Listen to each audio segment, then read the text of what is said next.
Feliz semana a todos. Quem não me conhece, eu me chamo Sayonara Gervásio. Sou da equipe da professora Eren Tchuquinha. Geralmente eu fico por trás dos bastidores. E fui convidada para apresentar essa mensagem, que essa mensagem, na verdade, ela não é minha.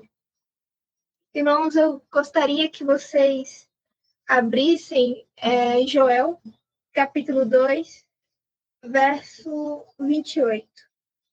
Querido eterno bondoso Pai, que habita nos altos céus, graças te damos por mais uma semana ter começado e por ter o Senhor concedido misericórdia em nossas vidas, o dom da vida estarmos ainda vivos, Pai. E nesse exato momento eu peço que teu Santo Espírito esteja à frente de tudo, que ele possa conduzir e que possa preparar os corações para ouvir a mensagem, pois é uma mensagem, Senhor, de sacudidura. E, querido eterno bondoso Deus, abençoe cada um que esteja aqui, que cada um possa entender a sua responsabilidade no tempo em que vive, pois eis que Jesus está às portas, Senhor. Entrego a vida de cada um em tuas mãos. Em nome de Jesus. Amém. Vamos ler do 28 ao 32. E tem como tema a promessa do derramamento do Espírito, né? Que essa é a promessa no qual estamos esperando. E o verso começa assim: E acontecerá depois que derramarei o meu Espírito sobre toda a carne. Vossos filhos e vossas filhas profetizarão. Vossos velhos sonharão e vossos jovens terão visões. Até sobre os servos e sobre as servas derramarei o meu Espírito naqueles dias. Mostrarei prodígios no céu e na terra, sangue, fogo e colunas de fumaça. O sol se converterá em trevas e a lua em sangue, antes que venha o grande e terrível dia do Senhor. E acontecerá que todo aquele que invocar o nome do Senhor será salvo, porque no Monte Sião e Jerusalém estarão os que forem salvos, como o Senhor prometeu, e entre os sobreviventes aqueles que o Senhor chamar. Amém. Esse texto, ele se refere ao tempo do fim, né? Porque o terrível dia do Senhor é o dia do seu juízo, e também ele fala naqueles dias, e naqueles dias, no caso, está apontando para o tempo do fim. Mas o que eu gostaria de destacar é que antes que Jesus venha, nós sabemos que o Espírito Santo irá atuar mais uma vez de uma forma poderosa, como foi no dia de Pentecostes, só que de forma dobrada, né? Que a gente conhece como a chuva serôdia. E também fala que Deus usará pessoas, usará velhos, crianças, de todas as idades, que irão pregar e profetizar. E eu queria compartilhar com vocês um sonho que eu tive, que na verdade para mim foi uma forma de advertência, não só para mim, mas para nós, principalmente o povo que tem o conhecimento da verdade presente, né? O povo da igreja de Laodiceia. E eu queria, nesse exato momento, abrir Apocalipse, capítulo 3, a partir do verso 14 até o verso 17, que fala claramente a opinião que Cristo sente em relação à espiritualidade da igreja de Laodiceia. E quem tem o conhecimento de profecia sabe que o período da Laodiceia, né, já começou e vivemos já nesse último período. E diz mesmo assim, o verso 14: Ao anjo da igreja de Laodiceia escreve: Estas coisas diz o Amém, a testemunha fiel e verdadeira, o princípio da criação de Deus. Conheço as tuas obras, que nem és frio e nem quente. Quem dera que fosses frio ou quente.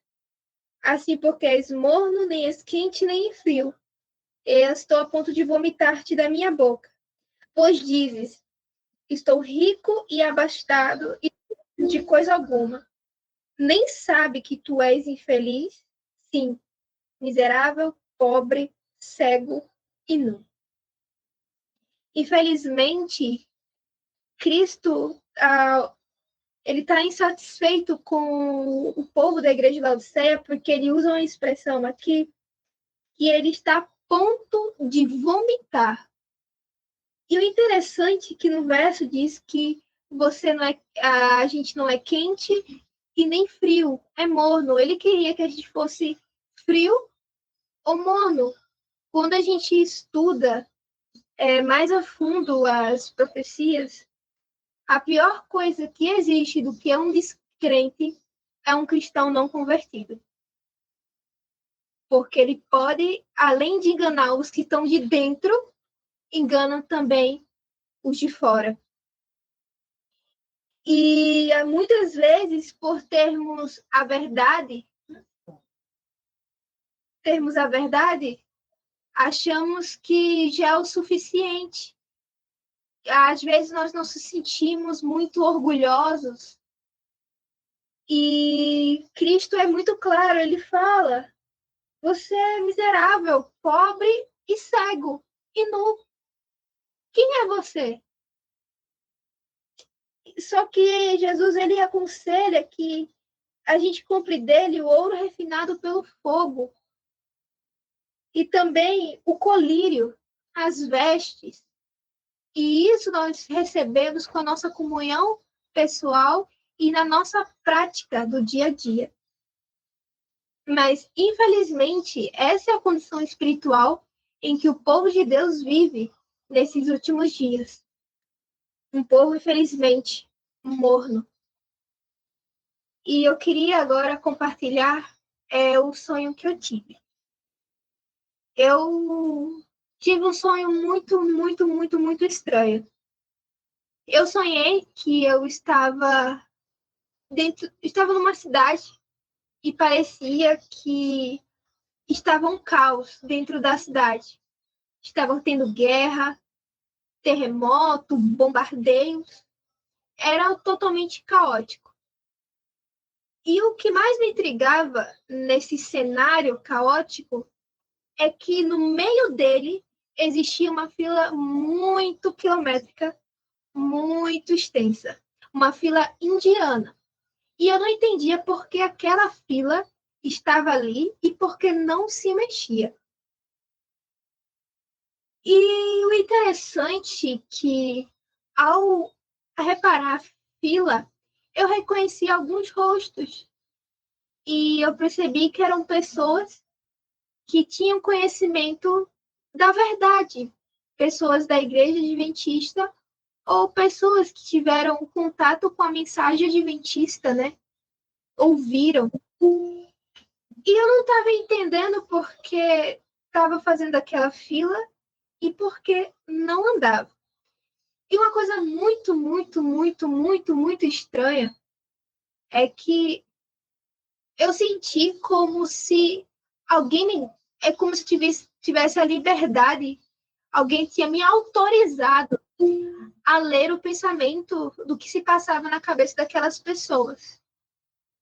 E o mais estranho é que cada pessoa, cada pensamento ficava totalmente preenchido de preocupações com o seu comércio, com sua faculdade, com seus projetos aqui terrenos. E que as pessoas não estavam tão interessadas em fazer a obra, a missão, estavam mais focadas aqui em seus negócios. E então, eu, por ser uma pessoa muito curiosa, eu comecei a seguir até onde aquela fila ia dar, né? Então, eu comecei a seguir para onde ela estava parando. E quando eu cheguei lá no início da fila, o cenário mudou por completo e eu fiquei totalmente assim, chocada. E quando eu vi no início daquela fila, eu vi um céu e uma terra no qual eu nunca vi na minha vida. É como se eu tivesse visto a nossa terra, o novo céu e a nova terra. E o interessante é que existia uma divisa entre o novo céu e a nova terra, com as pessoas da fila que estavam separados por uma muralha transparente que parecia vidro transparente. Então eu entendi que aquela estrada, aquele caminho, aquela fila, era o caminho que estava levando as pessoas para o céu. E o interessante que me chamou nessa fila é que existia um portão de vidro. E nesse portão tinha dois seres. Um era um anjo, era um anjo em torno de 4 metros de altura, era muito, muito alto.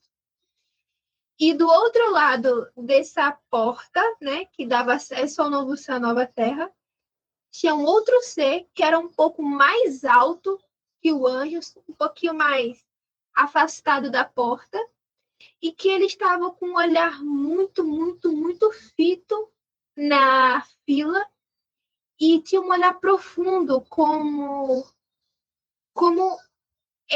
um ser muito superior e conseguisse ler todos os pensamentos, o que se passava na cabeça das pessoas.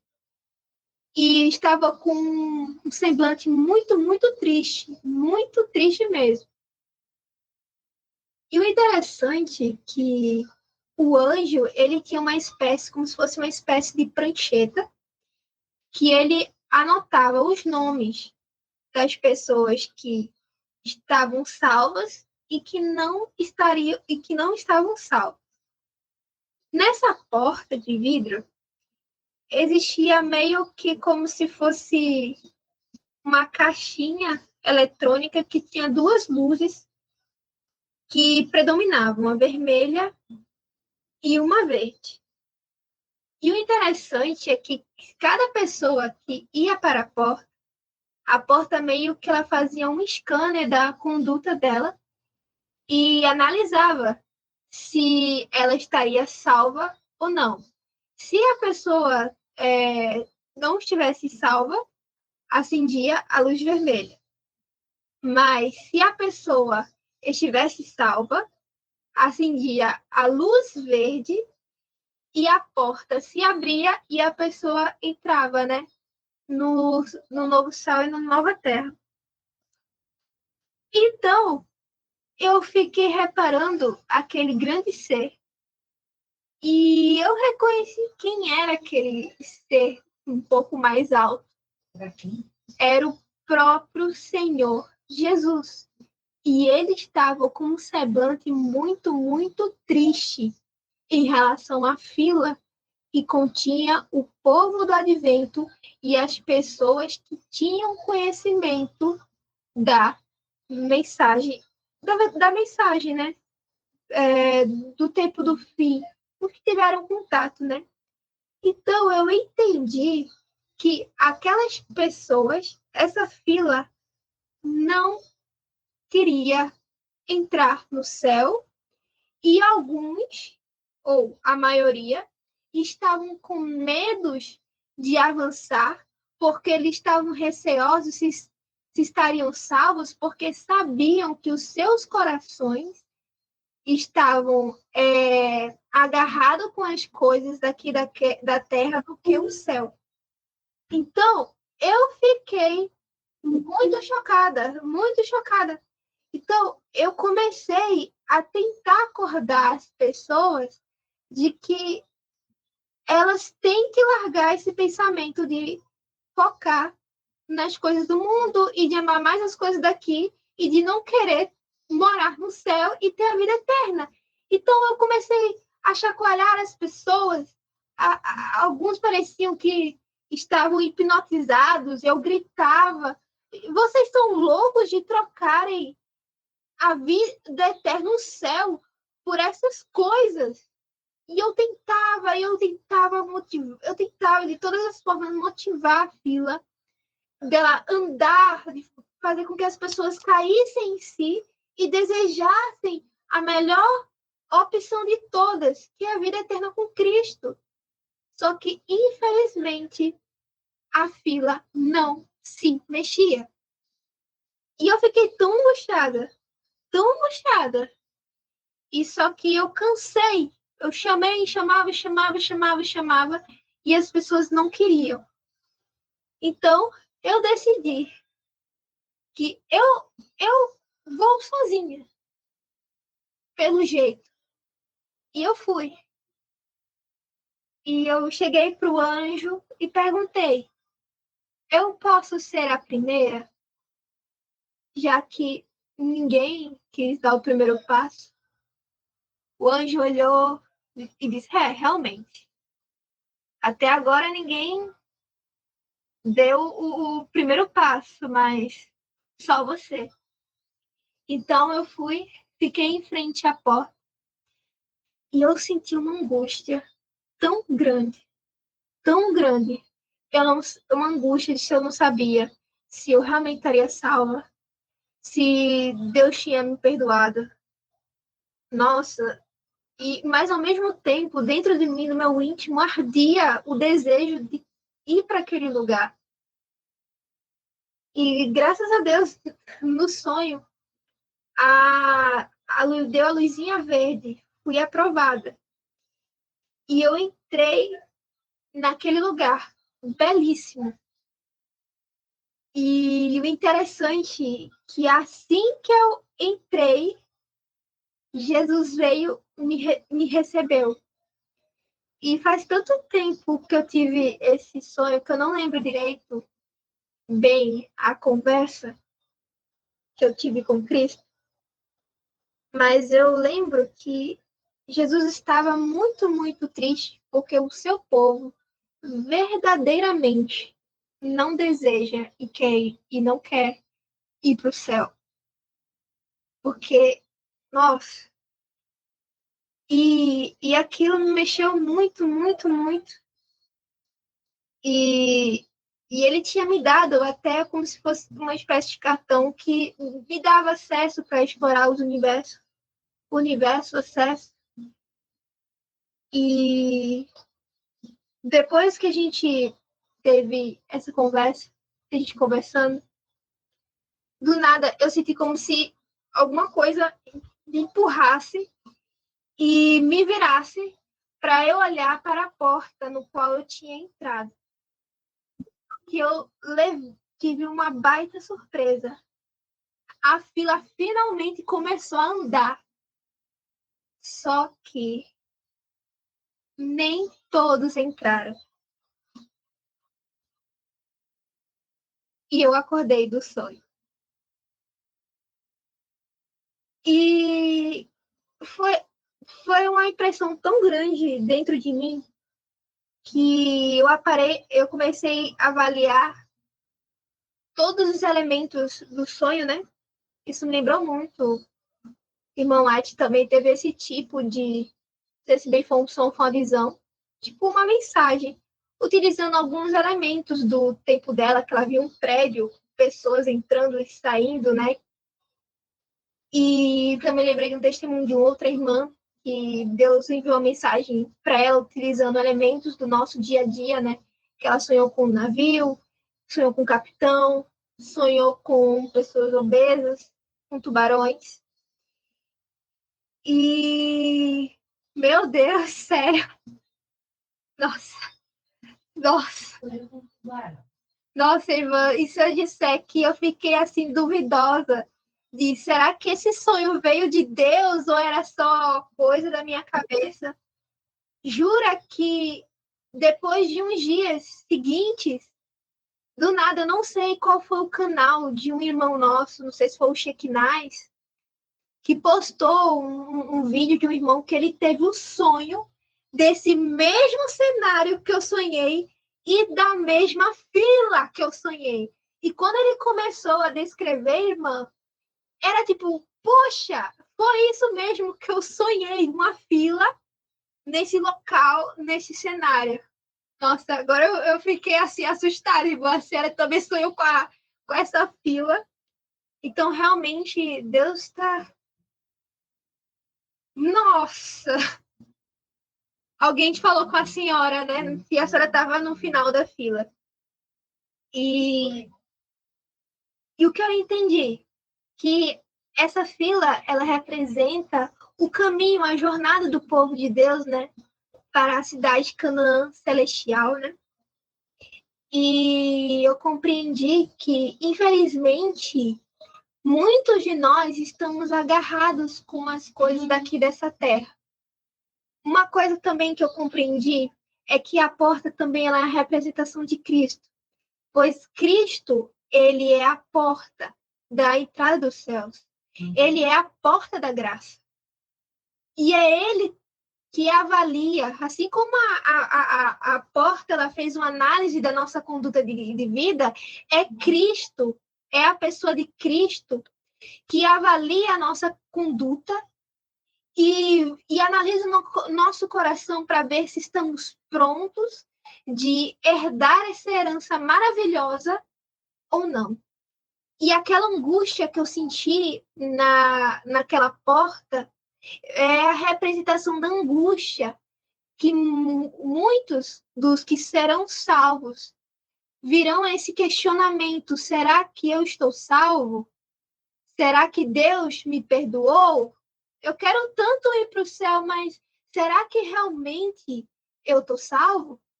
Aquele anjo representa as notações dos dois livros, o livro da vida e o livro da morte, dos nomes que vão para o livro da vida e os nomes que vão para o livro da morte eterna, infelizmente. E o interessante, eu queria compartilhar com vocês outro texto bíblico que está lá em 1 João, no capítulo 2, a partir do verso 15 ao 17. Olha só o título, né? Na minha versão aqui da João Ferreira de Almeida, diz que não se deve amar o mundo. Não amais o mundo e nem as coisas que há no mundo. Se alguém amar o mundo, o amor do Pai não está nele. Porque tudo que há no mundo, a concupiscência da carne, a concupiscência dos olhos e a soberba da vida, não procede do Pai, mas procede do quê? Do mundo. Ora, o mundo passa, bem como a sua concupiscência. Aquele, porém, que faz a vontade de Deus, permanece eternamente. Não existe um texto tão mais claro do que esse na Bíblia, que diz que a gente não deve amar o mundo. Irmãos, não tem nenhum problema da gente querer ter uma casa, da gente querer construir uma família. Não tem problema se você quer fazer alguma faculdade. Mas, irmãos, precisamos avaliar a seguinte a situação. O problema é quando pegamos essas coisas e fazemos os nossos ídolos. E a gente automaticamente já começa a quebrar os primeiros mandamentos do decálogo, da lei moral. E também, irmãos, a gente precisa também avaliar o tempo em que vivemos agora. Será que agora que o cenário já está todo pronto para o decreto dominical, pessoas que estão morrendo, muitas vidas estão sendo ceifadas pelas catástrofes naturais que nós sabemos, pela luz da palavra de Deus, que quem causa essas catástrofes é Satanás e seus anjos.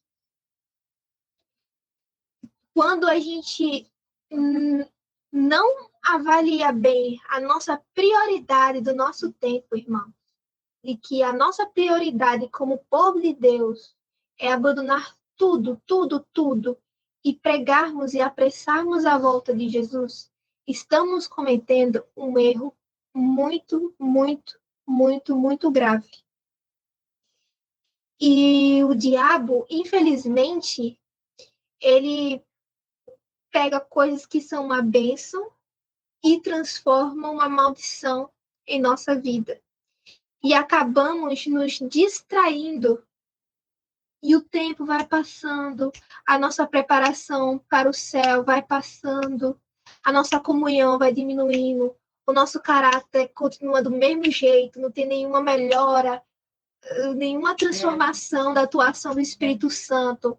Acha que vai achar que Jesus, quando voltar, vai do nada, como uma varinha de condão, transformar o caráter. Não, irmãos, isso não é bíblico e também não está na luz do Espírito de Profecia.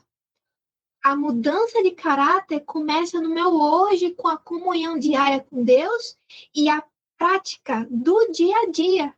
E Deus vai colocando provas, situações que vão moldando o nosso caráter. Só que a gente está tão arraigado com as coisas deste mundo que a gente acaba deixando de lado e esquecendo nosso foco e achando que constituir uma família, uma empresa, uma carreira de sucesso é a coisa mais importante do que a vida eterna. E isso vai o quê? É um degrau. É um degrau. E tem uma história, um acontecimento no passado que mostrou uma pessoa que estava tão arraigada aos bens materiais, às coisas daqui desse mundo, que ela perdeu a eternidade. E essa pessoa que, infelizmente, perdeu a eternidade, está lá em Gênesis, no capítulo 19, que é justamente quem? A mulher de Ló. E no verso de 26 diz assim: E a mulher de Ló olhou para trás e converteu-se numa estátua de sal. Que triste. O destino dessa mulher poderia ter sido outro. Mas o apego aos bens materiais, às coisas aqui da terra, transformadas em ídolos em sua vida, tirou dela a vida eterna com Cristo. Irmãos, eu não sei o que está faltando na tua vida que você ainda está pegado a esse ídolo. Sabemos que os ídolos dos nossos dias, eles são um pouquinho diferentes dos ídolos do passado. Do passado eram estátuas muito claras, né? Rituais de sacrifício, mas os ídolos atuais são outros. É a riqueza, a cobiça, o emprego, às vezes tomando lugar de Deus, o trabalho assim exagerado. Família, às vezes a gente acaba botando nossa família em primeiro lugar e deixando Cristo em segundo lugar. E Jesus fala nos evangelhos: quem ama seu pai, seu filho, mais do que a mim, não é digno de mim. E isso está escrito. Não sou eu que estou falando. E essa mesma afirmação, ela se repete no Antigo Testamento. A mesma coisa. Irmãos, qual é a sua prioridade? São essas coisas ou a vida eterna? Irmãos, talvez o teu ídolo seja o teu paladar, o teu Deus. Deus quer que você tenha uma excelente saúde. E diga, meu filho, não coma isso, não coma aquilo, porque você vai adoecer. E quando você está doente, a doença toma o seu tempo, e aquele tempo que você estava na cama poderia ter utilizado para salvar a vida de alguém. Aí você come uma coisa que faz mal, te dá uma dor de cabeça, ou teus hábitos errados no respeito ao horário de sono, não respeita nada dos remédios naturais de Deus, e você tá com a dor de cabeça, como é que tu vai conseguir orar?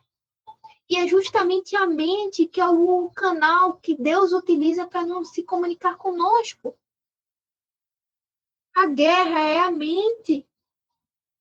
Aí Deus fala assim, filho, não use essa roupa, não use. Por quê? Porque você vai trazer um perigo a você, chamar, seduzir uma pessoa de fora, e aquela pessoa, você não sabe se ele é viciado em pornografia, em masturbação, e vendo que esse decote que não tá tão legal, tem o desejo de fazer um mal contra você. Lembre, irmãos, Deus, tudo que Deus pede em nossa vida é por amor a nós e a nossa proteção. Irmãos, acordem, acordem. Nós temos uma missão e estamos atrasados, muito atrasados. Jesus já era para ter voltado, mas não voltou. Não voltou. Sabe por que Jesus não voltou? Em um dos manuscritos de Ellen White, fala os 4 motivos que fizeram com que Jesus não voltou ainda. O primeiro ponto, que é o tema da meditação de hoje. O mundanismo dentro da igreja e da nossa vida. Segundo, a contenda entre os irmãos. Terceiro, rebeldia, rebelião com Deus. Quando Deus diz, não coma aquilo, não use essa roupa tal, não fale dessa forma com seu irmão, você tem o conhecimento dessas coisas e você não segue, irmãos, você está pecando de forma consciente. Você está de rebeldia consciente com Deus. Isso é muito, muito, muito, muito, muito, muito, muito sério. E, por fim, o último ponto que fez com que Jesus não voltou ainda é a falta de consagração pessoal de cada um. Essa comunhão com o Espírito Santo. Essa comunhão diária com Deus. E, irmãos, sabe qual é o selo de Deus? E o selo do diabo? Que vai impressionar em nós? O selo do diabo é o amor ao eu, o egoísmo.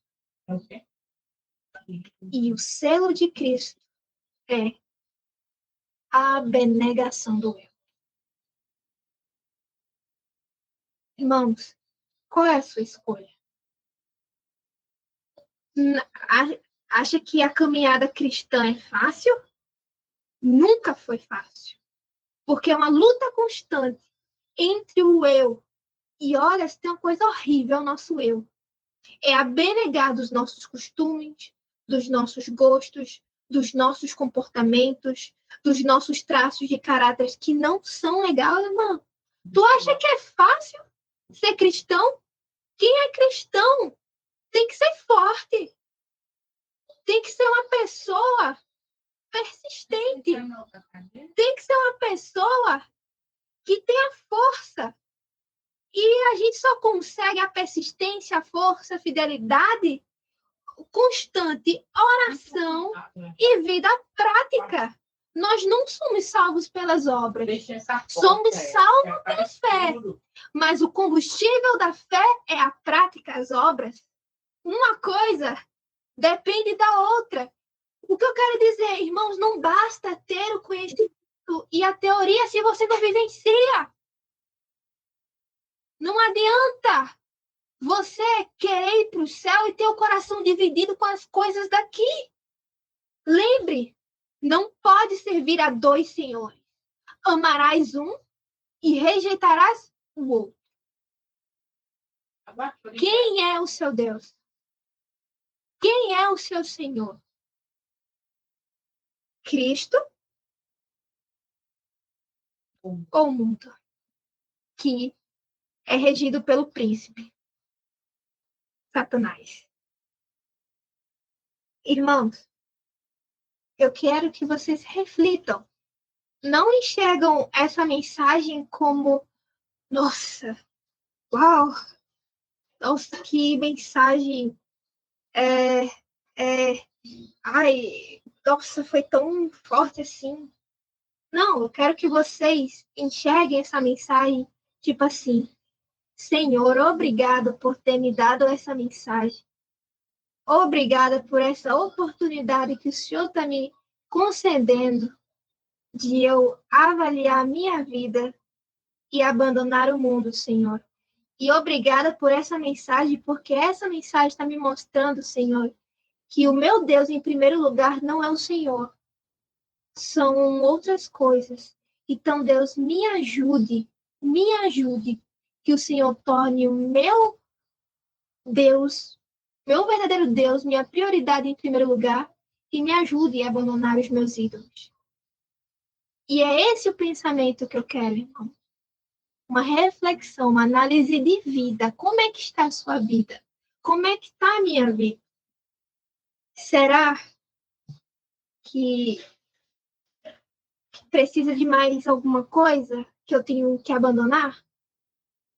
Existe alguma coisa que está fazendo com que eu fique com os pés fincados neste mundo? Se você ainda não sabe, peça a Deus para que mostre a você, que Ele mostre. Ele mostra. Mas se você sabe e não tem forças, não consegue agarrar, em nome de Jesus, te liberte e peça liberdade ao Deus Altíssimo que Ele dá. E lute, não basta pedir, lute, é uma luta constante. E quero encerrar com vocês com uma simples oração. Oremos. Querido, eterno, bondoso Pai, que habita nos altos céus, Pai, obrigada por esta mensagem. É uma mensagem dura, Senhor. É uma mensagem que magoa o eu, incha o eu, Senhor. Sabemos que nossa natureza é carnal e a raiz do pecado é o egoísmo, Senhor. Pai, nos ajude, nos dê força, ânimo, motivação e nos liberte, Senhor, dos nossos ídolos. Nos ajude, Senhor, a vencer os nossos defeitos de caráter. Nos ajude, Pai, a entrarmos nos portões da cidade celestial. Nos ajude a vencer as distrações e, principalmente, Deus, o amor ao mundo, Pai. Senhor, sabe o que se passa na mente e no coração de cada um. Sabe as suas lutas, as suas batalhas pessoais.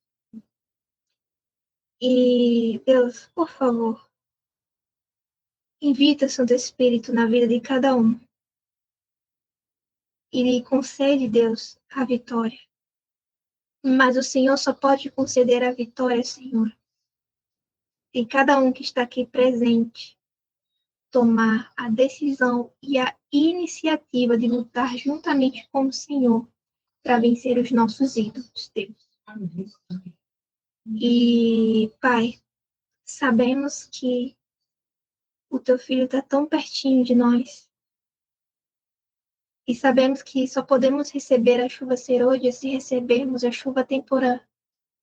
E a chuva temporã, ela cai desde o dia de Pentecostes. Cai nos nossos dias, que é justamente nas nossas comunhões pessoais contigo. E é essa chuva, Senhor, que nos prepara para recebermos a chuva serôdia. Tenha misericórdia daqueles que não estão recebendo a chuva temporã, Senhor. Se eles não estão se comprometendo de receber a chuva temporã, que é hoje, os nossos dias, nossa comunhão contigo diária, Senhor, eles não vão receber a chuva serôdia. E será tarde demais, Senhor. Tem misericórdia de nós, Senhor, também, e recebemos essa chuva. Nós somos muito negligentes, Senhor. Nos ajude a não sermos negligentes na nossa vida espiritual. Nos ajude a ser uma bênção na vida de outros e abençoar, Pai. E, Deus, somos cegos, somos pobres, somos nus. Nos ajude, Pai, a usar o colírio, usar as vestes, Pai, e comprar o ouro refinado que nos concede. E essa é a minha oração, meu pedido, o clamor. Por favor, Deus, tenha misericórdia de nós, nos ajude. Isso eu peço pelos méritos do Senhor Jesus Cristo. Amém.